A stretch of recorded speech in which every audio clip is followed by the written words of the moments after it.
录斋，作者王维。空山不见人，但闻人语响。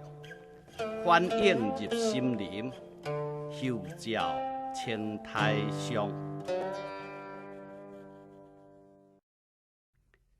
空山不见人，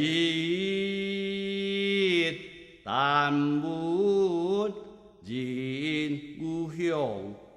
反映入心灵，后照青苔上。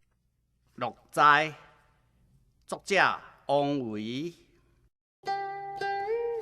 空山不见人，但闻人语响。反映入心灵，后照青苔上。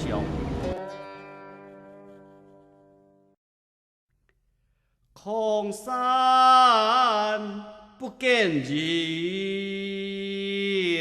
但闻人语响。反映入心灵，后照青苔上。